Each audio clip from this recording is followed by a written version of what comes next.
Mga par, baka meron kayong kakilalang magaling maggamot sa isda, nanghihina at parang naghahanga siya sa isang lugar. Kamakailan nga lang nakitaan ko siya ng butlig na puti-puti sa katawan niya. At ilang araw pa yung lumilipas parang dumadami at kumakalat na nga sa katawan niya yung mga puti-puti.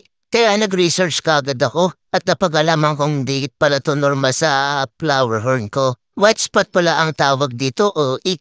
Nakukuha nga daw to sa dumi ng tubig. Kaya bigla akong naalala, lagi naman ako nagpapalit ng tubig. Pero naisip ko yung filter pala nakakalimutan kong linisin ng maayos. Kaya palagay ko sa dumi ng filter talaga nakuha yung sakit niya. At ayon nga sa napanood ko, kailangan ko to lagi mag-change water kahit every 2 days. Tapos lalagyan ko nga lang daw ng asin at methylene blue. Ito daw kasi ang the best na gamot para sa white spot ng flower horn. Ang sabi nga dito, ang tamang paggamit nito, isang patak na methylene blue sa bawat 1 galon ng tubig. O kaya naman daw isang teaspoon ng methylene blue sa 10 galon ng tubig. At syempre, shake well before using. Pero ang ginawa ko dito, 10 patak na lang na methylene blue kasi nga 10 galon tong aquarium ko para mas madali na lang gawin. Malakas pa nga siya dito at ganado pa siya makipaglaro. Kaya naisip ko, lalakas at kakayanin niya pa yung sakit na dumapo sa katawan niya.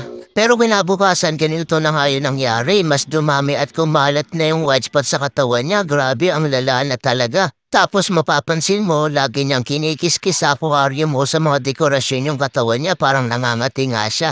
Tapos yung bukol niya sa ulo o hook ang tawag dun mga par. Bigla na lang nag-drop o bigla na lang lumiit mga par. O tignan niyo naman mga par. Pumantay na halos sa katawan niya yung bukol niya. Sabi nga sa napanood ko dahil daw yan sa sakit niya na white spot o ick sa katawan niya. At syempre dahil na rin sa stress na nararamdaman niya. Sana mga par matulungan niyo ako kung ano ba talagang gamot dito para maisalba at mabuhay pa siya ng matagal. Sobrang nakakalungkot naman kasi kung mawawala siya. At talagang malulungkot yung anak ko kapag nawala nga to. Lagi niya kasi itong nilalaro lalo na pagkagising niya sa umaga, ito agad yung una niyang pinupuntahan. Kaya sana gumaling at lumakas na siya at maging ganado na siya ulit. Ito na nga yung kalagayan niya ngayon. Malinis naman yung aquarium niya dahil nag-change water ako ng 30% tapos pinagtatanggal ko na rin yung mga dekorasyon.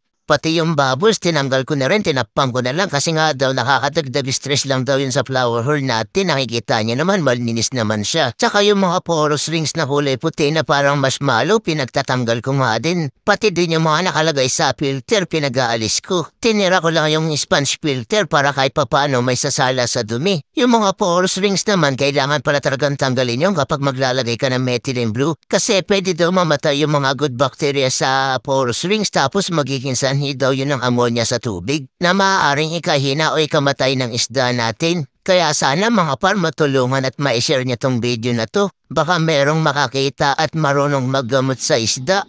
Kasi parang ang hirap talagang mawalan ng isda. Yun lang mga par at maraming salamat sa panonood.